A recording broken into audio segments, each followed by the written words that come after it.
With the end of the year holidays fast approaching, many French people are getting ready to celebrate with bubbles. France is famous, of course, for its champagne, but there are many different kinds of sparkling wines as well, including things like Prosecco, Cava, or France's very own crémant. We're going to talk about crémant a bit more with my guest, Emmanuelle Gallis. Emmanuelle, welcome. You're the head of sales and marketing for the Cave de Turckheim that makes crémant. Let's start with the basics. What is a crémant and how is it different from champagne?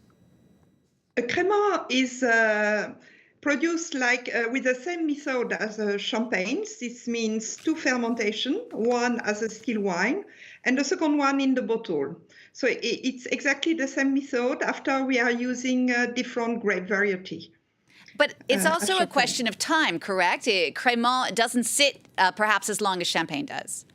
Yes, in Champagne, I think it's at least 15 months. In Crémant d'Alsace, it's 12 months, at least. And what's the history of crémant? Where does it come from? And where does the word crémant come from?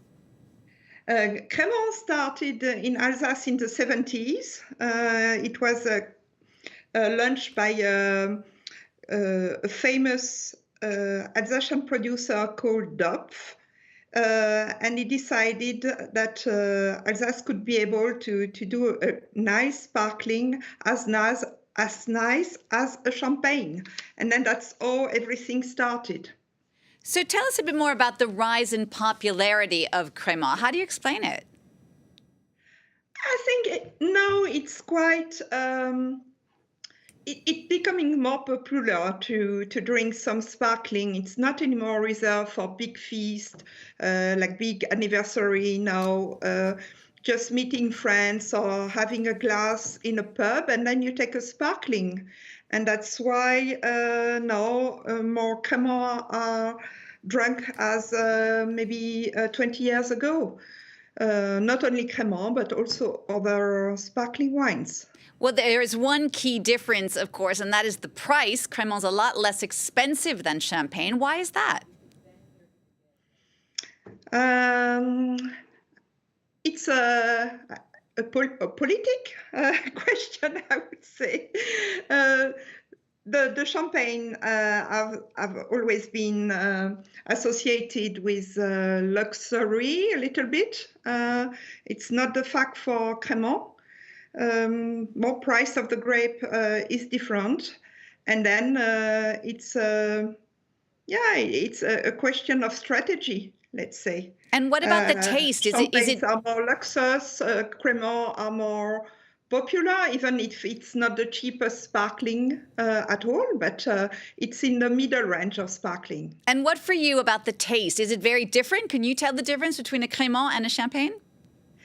It depends what we use for grape variety. If we use Chardonnay, we are allowed to use Chardonnay in Alsace and have a long aging, the taste will be quite similar.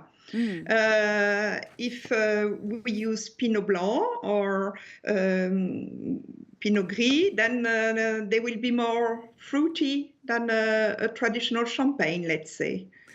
Emmanuelle, earlier you were mentioning the crémant d'Alsace, where it started, but since then there are other regions who started making crémants. Tell us a bit about those regions and how they compare. And crémant d'Alsace has far away the most crémant sold. So crémant d'Alsace represents 36% of the crémant market. After you will probably know the Loire crémant. Then they are representing 20%. And then, of course, the Burgundy. Probably you have also heard about Burgundy crémant. And the newcomers in France are the Crémant de Loire. They represent around 10% of the bottles sold. And each of these crémants also have different types. I mean, you can have white, you can have rosé, organic. I mean, tell us a bit about that. Yes, because it depends of the grape variety we are using. If you go to Loire, you will have Sauvignon used. The same in Bordeaux. If you go to Burgundy, it will be Chardonnay. So it depends of the region where you are. They have all their quality and their particularity.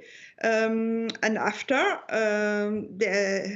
let's say they are all good and in the middle range. It depends what the consumer is looking for. If they look for more acidity, more fruit, or whatever, I think everybody can find a crémant that he would like. We were talking earlier about other countries have other sparkling wines. Italy has Prosecco, Spain has Cava. How does the French crémant compare to those? What sets it apart? Prosecco is a big amount of the sparkling bottles sold. You know that, for example, Prosecco is known for cocktails like spritz or Aperol spritz or other cocktails. That's not really the fact for crémant. Crémant is more drunk on itself, just either with food or just with friends. So Prosecco is far away before all the crémant. And it's not exactly the same method. Prosecco is not a second fermentation as all the crémant in the bottle, but it's people are injecting carbon dioxide in a still wine. So it's not to compare. It's very different. And you mentioned food. If you were to pair crémant with food, what pairs the best? I like it. Of course, aperitif is the first way of consuming crémant, but you can have crémant with fish, with poultry, or even if you take a demi-sec crémant with dessert. We have also rosé, crémant rosé made with Pinot Noir. They are more fruity. They go with red fruit, for example.